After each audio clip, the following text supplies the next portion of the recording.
নমস্কার প্রিয় দর্শক বন্ধুরা, ক্লাস 11-এর তোমাদের নেক্সট পরীক্ষা কিন্তু সংস্কৃত রয়েছে আর কেমিস্ট্রি রয়েছে। সেক্ষেত্রে সংস্কৃত সাজেশনটা তোমরা নিয়ে নাও এবং সংস্কৃতের প্রশ্নপত্রটা হুবহু দেখে নাও। গদ্যাংশ থেকে 12 মার্কসের প্রশ্ন আসে। ব্রাহ্মণ চৌর পিশাচ কথা, এইখান থেকে দুটি প্রশ্ন ইম্পর্টেন্ট দেওয়া হচ্ছে এবছর। এক হলো একো কার্যা বেবা বাম, ব্যাখ্যা করো এটার। আরেকটা হচ্ছে শত্রু বহুপি হিতায়ব, শ্লোকটির তাৎপর্য পাঠ্যাংশ অবলম্বনে বিশ্লেষণ করো। এরপর দশকুমার চরিতম, এখান থেকে যে প্রশ্নগুলি আসবে: 1 নাম্বার দশকুমার চরিতমের মঙ্গল শ্লোকটি ব্যাখ্যা করো। 2 নাম্বার মগধ রাজহংসের রাজধানী পুষ্পপুরীর বর্ণনা দাও। 3 নাম্বার প্রশ্ন যেটি আসতে পারে: দশকুমার চরিতম পাঠ্যাংশ অবলম্বনে মগধরাজ ও মালবরাজের যুদ্ধের বর্ণনা করো। 4 নাম্বার প্রশ্ন মগধরাজের চরিত্র বর্ণনা করো।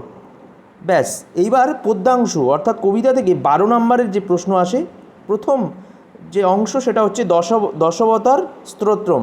এখান থেকে 1 নম্বর প্রশ্ন ভগবান বিষ্ণুর 10টি অবতারের কাহিনী নিজের ভাষায় লেখো।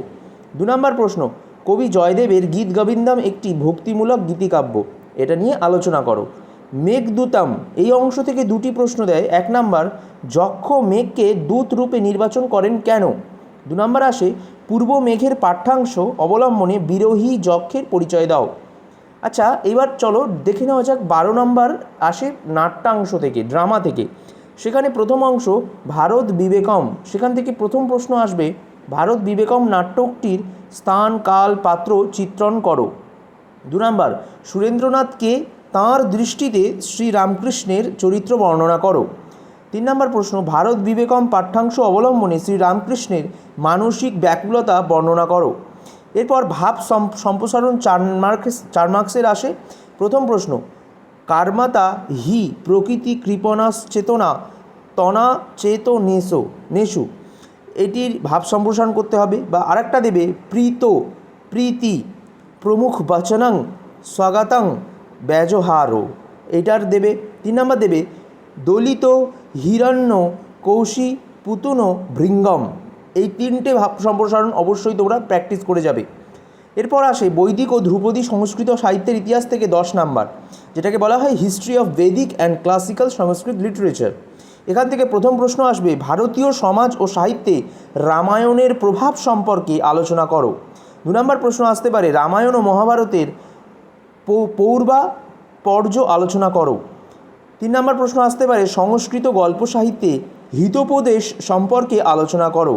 4 নম্বর প্রশ্ন আসতে পারে সংস্কৃত গল্পগ্রন্থ কথা সাগরে একটি সংক্ষিপ্ত পরিচয় দাও। এরপর সংস্কৃতেতে যে ব্যাকরণ থাকে সেই ব্যাকরণ থেকে যে প্রশ্ন আসে সেখান থেকে 20 নম্বরের প্রশ্ন আসে। সেই 20 নম্বরের মধ্যে দেখো এই অংশের সাজেশন কিন্তু করা খুব কঠিন কাজ। তোমরা সন্ধি, শব্দরূপ, ধাতুরূপ, প্রত্যয়, অব্যয়যোগে বাক্য রচনা এবং কারক অনুশীলন একটু করবে, কারণ এখানে কি পড়বে পরীক্ষায় একেবারে হুবহু বলে দেওয়াটা কিন্তু কাজ নয় আমাদের, কারণ সেটা সম্ভবও নয়। বোধ পরীক্ষণ 5 মার্কসের আসবে, এটা নিজেরা অভ্যাস করবে তোমাদের পাঠ্য বই দেখে। সংস্কৃত থেকে বাংলায় অনুবাদ টেস্ট পেপারকে ফলো করবে বা বিগত বছরের প্রশ্নপত্রকে ফলো করবে, টেস্ট পেপার সেহেতু নেই।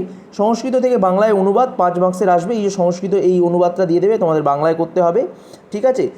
আর এই নিচে দিয়ে দিয়েছে তা দেখো। আর বাংলা অনুবাদ দেবে, সেটাকে সংস্কৃত করতে হবে। এই যে বাংলা অনুবাদ একটা দিয়েছে, এখানে আরেকটা দিয়েছে, টোটাল দুটো দিয়েছে।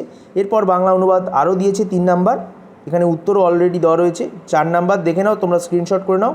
বন্ধুরা সকলকে ধন্যবাদ জানাই এই প্রশ্নগুলি শেষ পর্যন্ত পড়ার জন্য, তোমাদেরকে অত্যন্ত ধন্যবাদ। তোমরা 100% কমন পাবে নিশ্চয়ই। সকলে অবশ্যই কিন্তু ভালো করে পড়ে যাও।